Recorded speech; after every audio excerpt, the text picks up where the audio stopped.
Dois dedos de conversa. Todos os dias. Dois dedos de conversa. Uma rúbrica de João Figueiras e convidados. Na Alvor FM.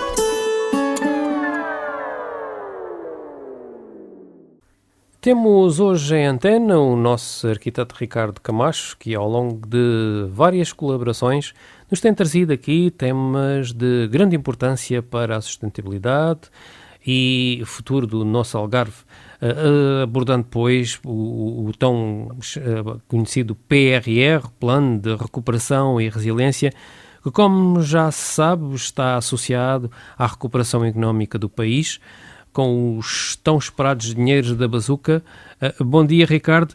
Bom Camacho. dia. Será que os dinheiros da bazuca irão ser devidamente aplicados sem que hajam desvios, infelizmente já crónicos nestas situações, como foram aqueles que aconteceram com as verbas dos fundos comunitários?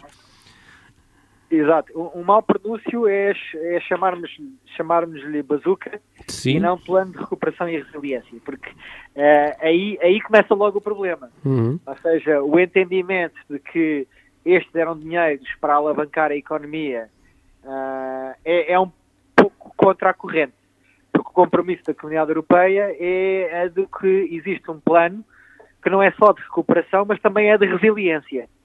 Não é? E, portanto, logo aqui o facto de, por um lado, políticos e, por outro lado, o público em geral continuar a usar a terminologia bazuca é um primeiro problema, não é? Depois, um dos outros grandes problemas desta dita bazuca, não é? Ao Plano de Recuperação e Resiliência, que foi hoje, de alguma maneira, denunciado pelo Conselho da Europa, não é? É a questão de que em quase todos os planos nacionais as regiões, as cidades, os concelhos não foram ouvidos. Exatamente. Portanto, este acaba por ser um problema central, tem a ver com estas noções que estão discutidas no Algarve entre centro e periferia, e este tema do que se decide em Lisboa e do que não se decide em Lisboa, não é? Porque cada concelho tem realidades diferentes, não é? São realidades socioeconómicas diferentes. Claro, mas como nós já aqui dissemos, e não sei se o João está recordado, mas quando se começou a falar do Plano de Recuperação e Resiliência, mesmo antes desta série de conversas que temos feito acerca do mesmo, nós fomos alertando para o facto de que os municípios teriam que correr atrás do prejuízo, teriam que começar a desenhar planos, porque, de alguma maneira, nós podemos sempre criticar o Governo, mas, por outro lado, tem que existir proatividade dos municípios. Porque o que é certo é que os municípios que apresentaram projetos ao Governo, para que o Governo pudesse ter, vamos assim dizer, material para fazer o volume, não é? Ou seja, dados concretos, esses projetos foram considerados no PRR. Não é? Portanto, é importante também não deixar passar isto, não deixar passar a ideia de que os municípios têm que ser cada vez mais proativos na procura dos seus projetos e não ficar à espera que cabram candidaturas para depois então ir pensar em projetos e em planos, porque assim estamos a trabalhar ao contrário. Ou seja, eu primeiro tenho que identificar aquilo que o meu município precisa, aquilo que a cidade precisa, aquilo que a região precisa, construo um projeto e depois chego ao Governo e digo, meus senhores, este projeto é importante para nós, a que fundos podemos concorrer. E essa prática tem que ser cada vez mais a direção em causa. Caso contrário, andamos só aqui a construir projetos, muitos deles sem qualquer tipo de utilidade, para conseguir usar fundos. E, portanto, tudo isto acaba em redundância, não é? Claro. Ora bem, e o tema de hoje vai assentar sobre um acordo muito importante que foi assinado.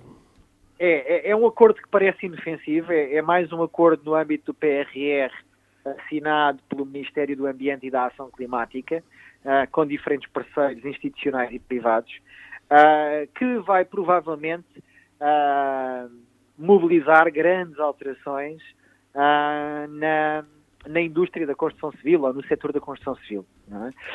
Ou seja, ontem o Ministério do Ambiente e da Ação Climática assinou um acordo com uma empresa que se chama Buildco Lab. É uma empresa que está apostada na transição digital do setor da construção civil.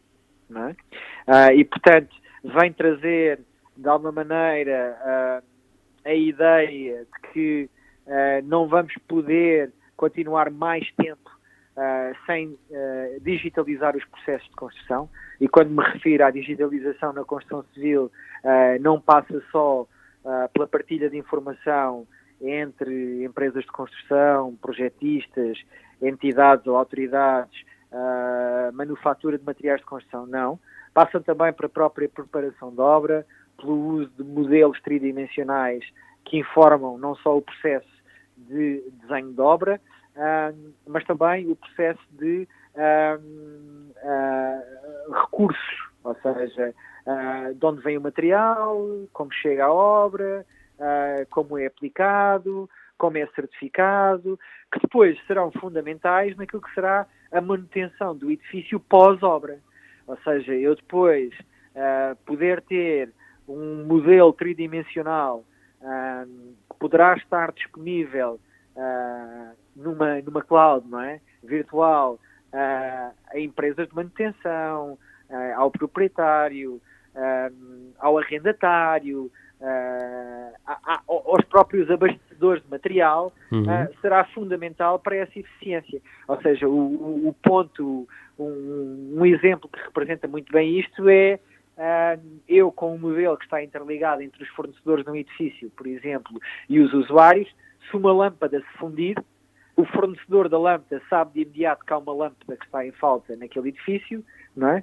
O proprietário também tem essa informação e o processo consegue fluir muito mais rapidamente. Muito mais rapidamente. E agilizar orçamentos e para obras de reparação e tudo, não é? Exatamente. Isto vai ser fundamental, por exemplo, para tudo aquilo que envolve a monitorização.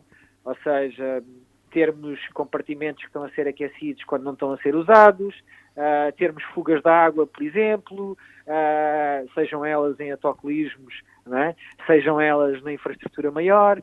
Portanto, a ideia é controlar isto tudo com aquilo que neste momento a tecnologia já nos oferece. Ou seja, na realidade é caminharmos para a tal ideia de casas inteligentes, não? Eu diria que a cidade inteligente será, ou o território inteligente, será ainda mais importante que a própria casa inteligente, não é? Porque, de alguma maneira, é a forma de nós podermos controlar e gerir os recursos que temos à nossa disposição da forma mais eficaz e eficiente. No entanto, o acordo que foi assinado tem como base a ideia de uma economia circular para a construção civil em Portugal. Ou seja, apesar da Build Collab insistir nesta informatização do sistema, este é só um meio, vamos assim dizer, para chegar àquilo que é o objetivo maior, que é a ideia de uma circularidade na economia da construção. E o que é que isto quer dizer? Isto quer dizer usar menos recursos naturais, ou seja, menos pedra extraída da pedreira na obra, diretamente, menos metais, tudo aquilo que tem que ser produzido e extraído para um propósito, ou seja, a ideia do novo, não é? E, por outro lado, reutilizarmos e reciclarmos mais material para usar em obra.